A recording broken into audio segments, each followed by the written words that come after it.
25 ساڵە بێسەر و شوێنن پاش تێپەڕبوونی چارەکە سەدەیەک بەسەر دەستگیرکردنیاندا تا ئێستا کە سوکاری بێسەر و شوێنکراوانی شەڕی ناوخۆ چارەنووسی دەستگیرکراوەکانیان نازانن. ئەمە سەرڕایەوەی کە چەندین جار کە سوکارەکانیان خۆپشاندان و ناڕەزاییان دەربڕیوە و یاداشتیان ئاراستەی حکوومەت و پەرلەمان و تەنانەت نەتەوەیە گرتوەکان و ڕێکخراوەکانی مافی مرۆڤ و کۆمەلگەی نێودەوڵەتی کردووە، بەڵام وەڵامێکی ڕوون و ئاشکرایان دەست نەکەوتووە.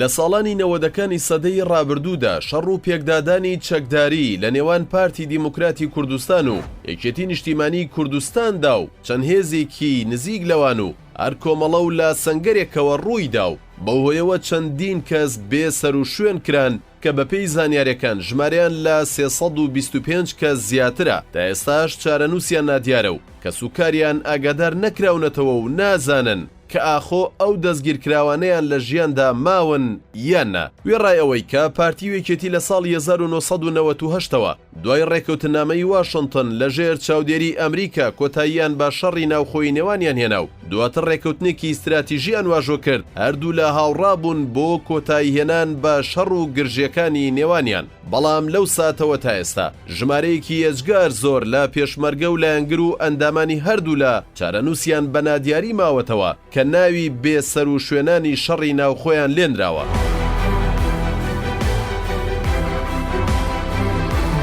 22 ساڵە یەکێتی و پارتی کۆتاییان بە شەڕی نێوانیان هێناوە. بەرپرسانی یەکەمی هەردوو حیزب جەلال تاڵەبانی و مەسعود بارزانی لە بەرامبەر خەڵکی کوردستاندا داوای لێبوردنیان کرد لە هەمبەر ئەو شەڕەی لا نێوانیاندا ڕوویدا و بەهۆیەوە هەزاران کوژرا و بریندار و بێسەر و شوێنی لێکەوتەوە. شەڕی ناوخۆی هەرێمی کوردستان بۆ ماوەی چەندین ساڵی تر کاریگەری نەرێنی لەسەر دەرونی تاک و کۆی ئەو کەسانە هەیە کە بەشدار بوون تیایدا یاخود کەسی نزیکیان لەدەستداوە یان بێسەر و شوێن کراوە. ئەم تاوانکاریە بە شێوەیە کاریگەری لەسەر کەسوکاری بێسەر و شوێن بۆکان داناوە، تووشی چەندین گرفتی یاسایی و کۆمەڵایەتی و دەرونی کردوون. پسپۆڕێکی یاسای تاوانە نێودەوڵەتیەکان لەو بارەیەوە بۆ شارپرێسی پژڕاست کردەوە کە بێسەر و شوێنکردنی ئەو ژمارە زۆرەی پێشمەرگەی حیزبە کوردیەکان بەدەستی یەکتر و لە شەڕی براکوژیدا تاوانێکی گەورەی دژە مرۆڤایەتیە و ئەگەر لە هەر وڵاتێکی تری دنیا ڕووی بدایە بەدڵنیاییەوە بکەرانی ڕوبەڕووی سزایەکی تون دەبوونەوە و نەیان دەتوانی لێی دەرباز بن بە هیچ جۆرێک. بەردەوام و ناوبەناو کە سوکاری بێسەر و شوێنان بەیاداشت و گردبوونەوە و خۆپشاندان داوای یەکلاکردنەوەی چارەنووسی ڕۆڵەکانیان کردووە و لا خولەکانی دووەم و سێمی پەرلەمانیشدا بەڵێنی جددی دراوە بۆ دیاریکردنی چارەنووسیان، بەڵام تا ئێستاش دۆسیەکە هەروەک خۆیەتی.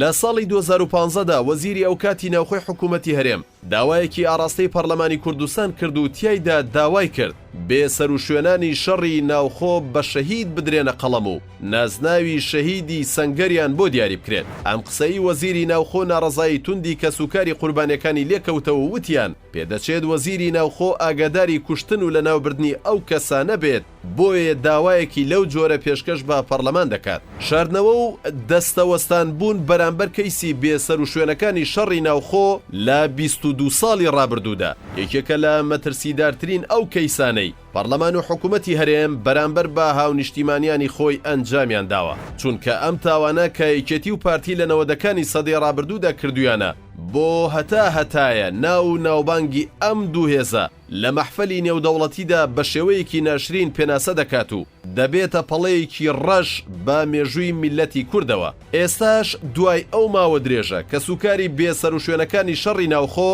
هەر چاوەڕوانی ئەوەن لە شوێنێکەوە چارە نووسی کە سوکارەکانیان بزانن یاخود لە ڕێگەی یاساوە بۆیان یەکلایی بکەنەوە کە ئەوان لە ژیاندا ماون یاخود نا. بەڵام پێدەچێت دەسەڵاتی دادوەریش توانای یەکلاکردنەوەی ئەم دۆسیەی نەبێت، بەو پێی دەستگای دادوەریش لە ژێر هەژمونی حیزبەکاندایە.